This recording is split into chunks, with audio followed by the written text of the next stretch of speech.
కాల్పుల విరమణకు సంబంధించి విశ్రాంత మేజర్ శివకిరణ్ గారితో మా ప్రతినిధి ముఖాముఖిని ప్రత్యక్ష ప్రసారం ద్వారా చూద్దాం. రైట్, భారత్ పాక్ రెండు దేశాలు కూడా కాల్పులని విరమించాయి. ఈరోజు సాయంత్రం 5 గంటల నుంచి ఈ ఒప్పందం ఉంటుందని చెప్పి ఇప్పటికే స్పష్టం చేశాయి. అయితే ఇదే విషయంపై మనతో మాట్లాడేందుకు మాజీ విశ్రాంత సైనికాధికారి శివకిరణ్ గారు ఉన్నారు. సార్తో మాట్లాడదాం. సార్, ఇప్పుడు ఈ సీజ్ ఫైర్ని ఎలా చూడొచ్చు సార్? నమస్తే అండి, జై హింద్. అండ్ ఈ యుద్ధ విరమణ అయిందో ఇప్పుడు సీజ్ ఫైర్ అని అంటాము. దీంట్లో ఇప్పుడు యాక్చువల్గా ఇవాళ పొద్దున్న న్యూస్ ఫాలో చేస్తుంటే లాస్ట్ 2-3 డేస్ అవుట్కమ్ లా కనపడుతుంది. ఇది ఇవాళ ఆఫ్టర్నూన్ బగట్కి అరౌండ్ 3 గంటలప్పుడు ప్రధానమంత్రి సిడిఎస్ తోటి ప్లస్ 3 సర్వీస్ చీఫ్స్ తోని మాట్లాడి తర్వాత ఈ మీటింగ్ అయిన తర్వాత ఒక డిక్లరేషన్ వచ్చింది దాట్ ముందుకు ఎప్పుడైనా తీవ్రవాదుల ఇన్సిడెంట్ ఏమైనా అయితే దాన్ని యాక్ట్ ఆఫ్ వార్ లాగా పరిగణిస్తామని క్లియర్గా మెసేజ్ వచ్చింది.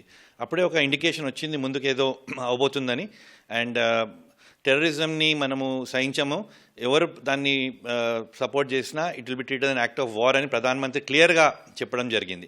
దాని తర్వాత ఇప్పుడు సాయంత్రము 6 o'clockకి 6 గంటలప్పుడు ఈ మిలిటరీ మన మినిస్ట్రీ ఆఫ్ డిఫెన్స్ నుంచి ఒక ప్రెస్ కాన్ఫరెన్స్లో అనౌన్స్ చేయడం జరిగింది that cease fire DGMO, normally director general military operations అంటాం, డీజీఎంఓ బోత్ సైడ్స్ ఉంటారు.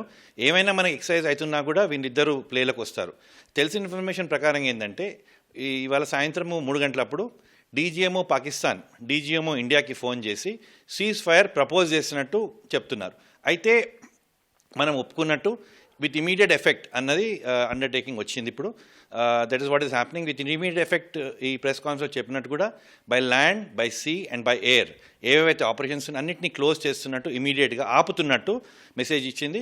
కానీ ఆ మెసేజ్ ఇస్తూ కూడా ఏవైతే ఇన్ని రోజుల నుంచి 2-3 బ్రీఫింగ్స్ ఉన్నాయో colonel Qureshi and squad wing commander Vyomika Singh garu చెప్పే విధంగా వాళ్ళు ఏం చేసిన ఒక సమరైజ్ చేసినారు ఎక్కడ మనకు అప్పర్ హ్యాండ్ ఉన్నట్టు. ఇవాళ వాళ్ళ రీజన్స్ కూడా ఇవ్వడం జరిగింది. అండ్ మనము అప్పర్ హ్యాండ్ ఎంజాయ్ చేసినట్టు ఈ 2-3 రోజుల ఆపరేషన్స్లో. తర్వాత ఎక్కడెక్కడైతే మిస్ఇన్ఫర్మేషన్ క్యాంపెయిన్ అయిందో సో ఒక మెసేజ్ కూడా ఇవ్వడం జరిగింది. సీజ్ ఫైర్కి ఒప్పుకుంటేనే మనం ఒక మెసేజ్ కూడా కన్వే చేసినాం. అయితే ఇప్పుడు జరిగినటువంటి ఈ 3 డేస్లో కూడా పూర్తిగా భారతదేశం డామినేషన్ చూపించింది. సో పాకిస్తాన్ ముందు వాళ్ళే ప్రతిపాదించారు, 3 గంటల 35 నిమిషాలకు ప్రతిపాదించినట్టుగా చెప్తున్నారు. అయితే వాళ్ళు భయపడి వాళ్ళ దగ్గర ఉన్న శక్తి సామర్థ్యం మనకంటే చాలా తక్కువ, దానికోసమే వాళ్ళు ఈ సీజ్ ఫైర్ ప్రతిపాదించుంటారు. ఈ టైంలో వాళ్ళు భయపడ్డారు, మనం గెలిచినామని చెప్పేది బాగా అనిపించదు. ఎందుకంటే ఓవరాల్గా ఒక రిలేషన్షిప్ అన్నట్టు war is dangerous for anybody, ఎవరికైనా యుద్ధం అంటే నష్టమే అవుతుంది. కానీ ఎట్లయితే 22 ఏప్రిల్ తారీఖున వాళ్ళు మన దగ్గర టూరిస్ట్ని చంపేయడం జరిగిందో పాకిస్తాన్ రోల్ దాంట్లో ఉందని ప్రూవ్ కూడా అయినట్టు అనిపిస్తుంది. దీనికి ఒప్పుకున్నప్పుడు వాళ్ళు ఒక సైకలాజికల్ అడ్వాంటేజ్, వాళ్ళ డీజీఎంఓ మనకు ఫోన్ చేస్తున్నారు కాబట్టి అపరెంట్లీ సైకలాజికల్ అడ్వాంటేజ్ మనకుందని అనుకోవాలి.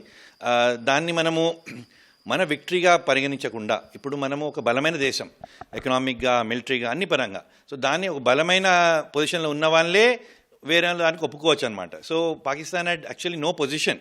కాబట్టి మనం అనుకున్నట్టు ఇంటర్నేషనల్ ప్రెషర్ అనుకోండి, యుఎస్ మినిస్ట్రీ ఆఫ్ సెక్రటరీ ఇప్పుడే మాట్లాడుతూ కూడా మాట్లాడినారు దట్ ఇరు వర్గాలతో వాళ్ళు మాట్లాడి ఇది సీజ్ ఫైర్కి ఒప్పించినట్టు మాట్లాడుతున్నారు. కాబట్టి మనము ఒప్పుకోవడంలో మన గొప్పతనం ఉంది. We have withdrawn from a stronger position. చాలాసార్లు ఆర్మీలో కూడా అంటారు withdrawal also is a strategic offensive. Withdrawal అనగానే మనం తక్కువైపోయినట్టు కాదు, మనము ఒక లార్జర్ ఇమేజ్ కోసము, మన ఎకనామిక్ డెవలప్మెంట్, పీపుల్ దానికోసము ఒప్పుకున్నట్టు క్లియర్గా మెసేజ్ ఇవ్వడం జరుగుతుంది. సో ఇప్పుడు దీనికి సంబంధించి ఈ శాంతి చర్చల భాగంగా మనం ఏం డిమాండ్ చేసే అవకాశం ఉంది సార్ పాకిస్తాన్ని? ఇప్పుడు 12వ తారీఖున మళ్ళీ చర్చలు ఉంటాయంటుంది కదా, పాకిస్తాన్ ఏం డిమాండ్ చేసే అవకాశం? ఇప్పుడు 12వ తారీఖున మళ్ళీ డీజీఎంఓ మీటింగ్ ఉంటుంది, దాంట్లో కొన్ని పాయింట్స్ ఆఫ్ డిస్కషన్స్ ఉంటాయి. అయితే పాకిస్తాన్ ఏమి అడిగే పరిస్థితులు లేదు, మనమే అడిగే పరిస్థితులు ఉన్నాము. కానీ మీకు ఎగ్జాంపుల్స్ ఇవ్వాలంటే ఒకప్పుడు ముందు కూడా ఈ సీజ్ ఫైర్ అగ్రిమెంట్స్ అయినాయి, మనకు 47, 48లో కూడా అయినాయి, 65లో కూడా అయినాయి, మొన్న రీసెంట్లీ కార్గిల్ తర్వాత కూడా 2003లో కూడా అయినాయి. సో సీజ్ ఫైర్ అగ్రిమెంట్ అన్నది ఒక రెండు దేశాలు ఘర్షణ పడ్డప్పుడు ఒక అగ్రిమెంట్ లాగా ఒక టెంపరీ ట్రూస్ లాగా అనుకుంటాం అనమాట. ఇది ఒక పర్మనెంట్ ట్రూస్ లాగా అనుకోలేము. టెంపరీ మనం ఆపి తర్వాత ఇప్పుడు డీజీఎంఓ మీటింగ్ అంటున్నారు మీరు, దాంట్లో ఇంకా డీటెయిల్ డిస్కషన్ కావచ్చు. సో సార్ అంటే ఈ దాంట్లో అమెరికా పాత్ర ఎంతవరకు ఉంది సార్? ఉండొచ్చు తప్పకుండా, ఎందుకంటే మనం జనరల్గా మాట్లాడుకుంటున్నప్పుడు పాకిస్తాన్కి they wanted an honourable exit. ఇప్పుడు సిచ్యువేషన్ ఎట్లా అయిపోయిందంటే వాళ్ళకు చాలా మొత్తమే స్టాప్ చేయడం సడన్గా యూనిలేటరల్గా కష్టమైంది. ఇప్పుడు ఏదో పాకిస్తాన్ అమెరికా చెప్పిందో చైనా చెప్పిందో అనేసి చెప్పి ఒక సాకుతోటి ఒప్పుకున్నారు. But what ever it is they have agreed to it. And now ఇప్పుడు ఏమవుతుందంటే దీని మానిటరింగ్ సిస్టమ్ ఉంటుంది. ముందు కూడా 1947-48లో కరాచీ అప్పుడు అగ్రిమెంట్ అయినప్పుడు, తర్వాత 65లో అయినప్పుడు, మళ్ళీ 2003లో అయినప్పుడు కూడా చాలా కన్ఫ్యూజన్ ఉంటుంది. ఇప్పుడు సీజ్ ఫైర్ అన్నప్పుడు మన పొజిషన్స్లో మనం హోల్డ్ చేసి ఉంటాము, వీఆర్ నాట్ ఫైరింగ్, ఎక్కడి నుంచి కూడా ఫైర్ కాదు అని చెప్పేసినారు. కానీ ఇది మానిటరింగ్ మెకానిజం ఎట్లా, వాళ్ళు చేస్తారా మనం చేస్తున్నారా అన్నది డీజీఎంఓ మీటింగ్లో తేలుతుంది. సో ఇంకొకటి సార్, పాకిస్తాన్ అంటే 2-3 రోజుల నుంచి చూస్తుంది, పాకిస్తాన్ వద్ద 30,000 మంది ట్రైన్డ్ ఉగ్రవాదులు ఉన్నారు. అంటే భారత్ ఎప్పుడైనా కూడా ఏం చెప్పిందంటే మేము పాకిస్తాన్ ఉగ్రవాదుల్ని హతం చేయడమే మా లక్ష్యం, పాకిస్తాన్ గడ్డ మీద ఉన్న చివరి ఉగ్రవాదిని హతం చేయడమే మా లక్ష్యం అని చెప్పింది. సో ఇప్పుడు ఆ 30,000 మంది ఉన్నారని ఒక సమాచారం సార్. ఆ 30,000 మందిని మనము ఇవ్వమని కానీ లేదంటే మీరే అరెస్ట్ చేయండి కానీ అని ఏమైనా డిమాండ్ చేసే అవకాశం ఉందా సార్? ఇది చూడండి, ఇది it's a very complicate question. Cease fire agreement అనేది బిట్వీన్ గవర్నమెంట్ పాకిస్తాన్ ఎప్పుడు ఒప్పుకోదు వాళ్ళ దగ్గర 30,000 టెర్రరిస్ట్ ఉన్నారని. దానికి ఒక అంటే అథెంటిక్గా జవాబు ఇవ్వడం చాలా కష్టం. కానీ ఇప్పుడు ప్రధానమంత్రి ఏమన్నారంటే మా భూమి మీద టెర్రరిస్ట్ యాక్టివిటీ అవుతే దాన్ని యుద్ధంగా పరిగణిస్తామని, యాక్ట్ ఆఫ్ వార్. అది పెద్ద వార్నింగ్. కాబట్టి ఇప్పుడు ముందు ఏమనిపిస్తుంది అంటే మన దగ్గర ఏమైనా కూడా పాకిస్తాన్ రెస్పాన్సిబిలిటీ వస్తుంది అని అనిపిస్తుంది. కాబట్టి పాకిస్తాన్ ఆటోమేటిక్గా రాసి ఇవ్వకున్నా మారల్గా ఎథికల్గా వాళ్ళ దగ్గర ఉన్న ఏవైతే టెర్రరిస్ట్ గ్రూప్స్ ఉన్నాయో వాటన్నిటిని కంట్రోల్ చేసి క్వాటన్ డౌన్ చేస్తుందని అనుకుంటున్నాం. ఎందుకంటే నిన్న కొన్ని ఫారెన్ ఛానల్ ఇంటర్వ్యూస్లో కూడా అడుగుతున్నప్పుడు మీ ల్యాండ్ టెర్రరిస్ట్ ఉన్నారా అని అడిగితే వాళ్ళు క్లియర్గా జవాబు ఇవ్వలేదు. ఫస్ట్ లేదన్నారు, మరి యునైటెడ్ స్టేట్స్ సపోర్ట్ తోటి కొంతమంది అక్కడ ఉన్నారు, ఆఫ్ఘనిస్తాన్, అది వాళ్ళందరూ సాకులు చెప్తున్నారు అన్నమాట. కానీ మీరు అన్నట్టు డెఫినెట్గా టెర్రరిస్ట్ ఉన్నట్టు తెలుస్తుంది. కానీ ఒక మెసేజ్ క్లియర్గా వస్తుందంటే భారత్ భూభాగాన ఏమైనా టెర్రరిస్ట్ యాక్టివిటీ అవుతే responsibility will be with Pakistan, అది క్లియర్గా తెలుస్తుంది. దాని తర్వాత దాని తీవ్ర పరిణామాలు ఉంటాయని ఒక మెసేజ్ ఇవ్వడం జరుగుతుంది. ఇంకొక విషయం సార్, అటు పాకిస్తాన్ ఇటు భారత్తో పాటు అటు బెలూచిస్తాన్ కూడా వాళ్ళకి సొంతంగా వాళ్ళ దేశం కావాలని చెప్పి కొట్లాడుతున్నారు. సో ఇప్పుడు వాళ్ళ నుంచి ఇటు పాకిస్తాన్కి ఎటువంటి ఇబ్బందులు ఉండే అవకాశం?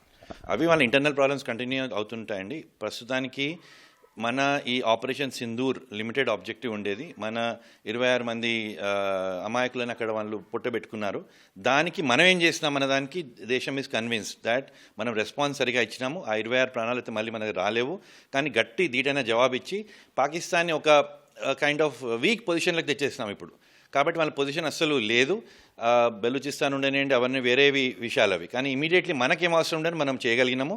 అంతవరకు ఇప్పుడు ఈ ఆపరేషన్ సింధూర్ ముందుకు ఏమవుతుందో తెలియదు. ఎందుకంటే ఇప్పుడు ఈ సీజ్ ఫైర్ని లాంగ్ టర్మ్ దాన్ని కంటిన్యూ చేయడానికి పాకిస్తాన్ ఇంట్రెస్ట్లోనే ఉంది. ఇది ఇప్పుడు ఆల్ ద ఏమంటారు థింగ్స్ ఆర్ విత్ పాకిస్తాన్, రెస్పాన్సిబుల్గా వాళ్ళే మానిటర్ చేయాలి. ఇప్పుడు మనకు అక్కడ ఇది అమర్నాథ్ యాత్ర మొదలవుతుంది, lot of activities are happening. ఈ టైంలో ఏం డిస్టర్బెన్స్ అయినా పాకిస్తాన్ని పట్టుకోవచ్చు అనమాట. అండ్ దిస్ యునైటెడ్ నేషన్స్ ఇవన్నీ ప్రెషర్లో వచ్చి చేసినట్టు అనిపిస్తుంది. What ever it is, responsibility fixing now has happened. ఇప్పుడు వాళ్ళు ఆల్మోస్ట్ ఒప్పుకున్నట్టే, వాళ్ళే చేసినట్టు, అందుకోసం వాళ్ళు ఒప్పుకున్నట్టు. ఇప్పుడు పాకిస్తాన్ డీజీఎంఓ ఫస్ట్ ఫోన్ చేసి మీరు ఇంతకుముందు అన్నట్టు మాట్లాడినప్పుడు అది నైతికంగా మనకు ఒక అడ్వాంటేజ్ అని చెప్పుకోవాలి. కానీ దాన్ని ఇప్పుడు గొప్ప మనసు ఎప్పుడు వస్తుందంటే మనం గొప్ప మంచి పొజిషన్లో ఉన్నప్పుడు వాళ్ళని చిన్నగా చూడకుండా ఆదరించి, ఎస్ మన ప్రధానమంత్రి ఎప్పుడు వసుదైవ కుటుంబికం అంటుంటారు. సో యూనివర్సల్ ఫ్యామిలీ లాగా చూసి చాలామంది వ్యూ ఉంది ఈ టైంలో పాకిస్తాన్ మళ్ళీ వదిలేస్తున్నామేమో అని అనిపిస్తుంది. అది చేయకుండా ఉంటే బాగుంటుంది. Thank you so much. జై హింద్ సార్. సో ఇది మొత్తంగా మేజర్ శివకిరణ్ గారు చెప్తున్నటువంటి విషయాలు. కొన్నిసార్లు తగ్గడంలో తప్పేం లేదని చెప్పి చెప్తున్నారు. Over to studio.